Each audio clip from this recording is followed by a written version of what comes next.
What's going on, guys? This is Red Bull Tanker with Operation Unthinkable Turn 6. Turn 6, was quite the turn.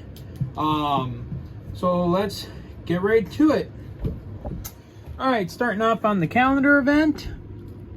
So, again, so it is now winter, so seasons 3, 4, 10, and 11 are frozen, which means no naval units can enter these sea zones. I'll talk about that one in a minute.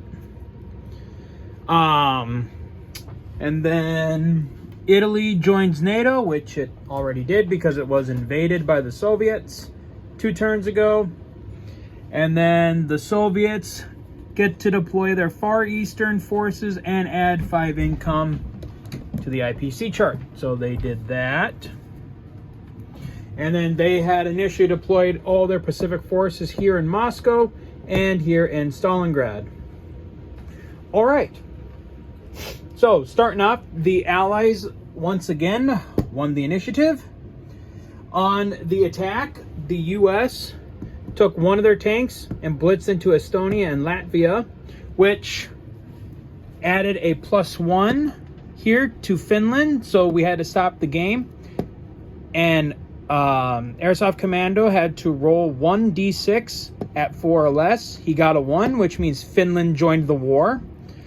And he got to deploy 4 infantry, 1 artillery, 1 tank, 1 fighter, and then that submarine in Sea Zone 10. So Finland joined the war, joined NATO, and got to deploy forces there. Then he took some tanks from Leningrad and attacked my little air force at Smolensk, and he won and killed all my aircraft there, unfortunately. Let's see, what else did he do? Let's see, he launched quite a few attacks into Europe. He attacked West Poland, Stettin, Austria, Istanbul. That was about, I think that was all the places he had attacked. And as you can see, he won in Istanbul. He did initially win in all these territories as well. And then also attacked up into Narvik, which adds to the Allied host on my northern border now, which is not good for me. All right, so then on my turn, I took some of my Pacific forces and counterattacked at Smolensk and killed his remaining tanks there. I took some infantry, went into Latvia. I retook Leningrad. Came down here and retook Greece. I also retook West Poland, Stettin, and Berlin, and Austria. I retook all those, got all those back. And then down here in the Med, my Navy attacked his little Navy that he had there. And we ended up winning. We killed all of the American ships. However, it came at a heavy cost to us. I lost most of my fleet, minus a damaged battleship and a cruiser. I did attempt an amphibious assault on Rome. It only had 2 tacticals. I went in with 2 tanks and 2 tacticals, and unfortunately it was an utter failure. So I retreated from that battle. And so, let's see here, what else? I think that was pretty much it. And then, so on all the non-combats, Airsoft Commando continues to build up Western Europe and is now also preparing the build-up up here in Finland. And with the taking of Istanbul, he now also has another base from which to start launching attacks against the motherland. As for me, I sent most of my I sent all my Pacific infantry reinforcements up here to Novograd. I used my 7 units for strategic rail, and I strategic railed them all the way here to my Northern Army group, since I had to break it up to counterattack the Allies in these territories. Let's see here. I decided to pull out of Egypt and most of the Middle East because of the threat that NATO poses here from Istanbul. So I'm trying to build a wall to defend against that, while also trying to rush more forces down here to the south as well to try and contain Istanbul. Definitely one mistake I see that one mistake that I know I made is that I should have taken the majority of my Yugoslavia forces and either moved them into Bulgaria or Greece, so that way I could check the NATO armored units here, which I failed to do. And which means that next turn, if he wins the initiative, he will be able to run amok with his armor forces. So I really got to hope that I win the initiative. That's the one thing that's been helping me so far this game. Well, that had been helping me so far up to this point in the game was that I was winning the initiative and being able to maneuver myself out of positions. So that is definitely one mistake from this turn that I have seen that I have made. Excuse me. Oh, I've had this cough for a couple days now. Let's see here. Other than that, that's pretty much it.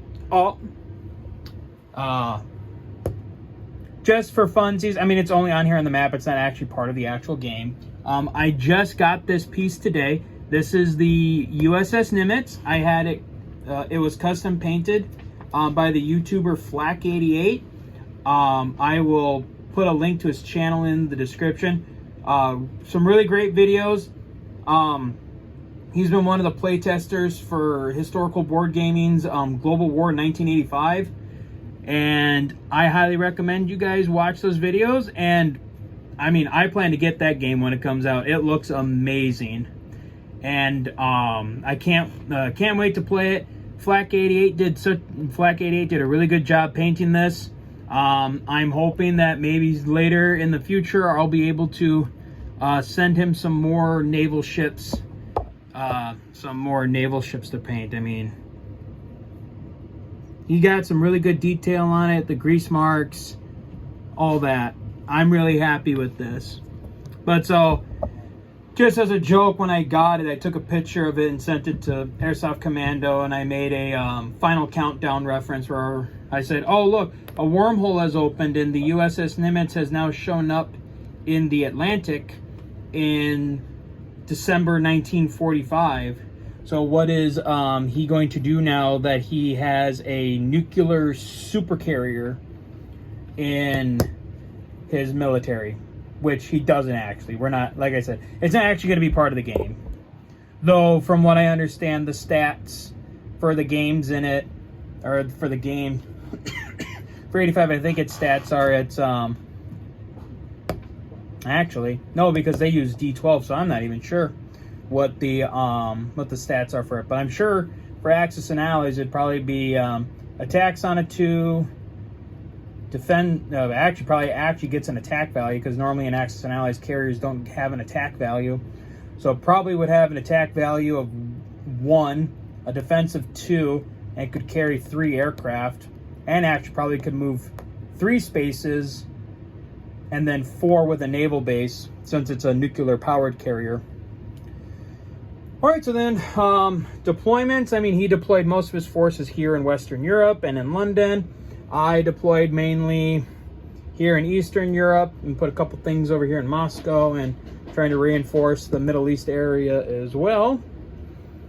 Then at the end of the turn, I collected 104 IPC. He had initially saved 6, and he ended the turn with 156, so he has 162 to spend next turn. Moving on, for the next turn, we did the random event. Well, first, the timeline event. Nothing is happening in January 1946. Sorry for the glare. Nothing's happening in January 1946.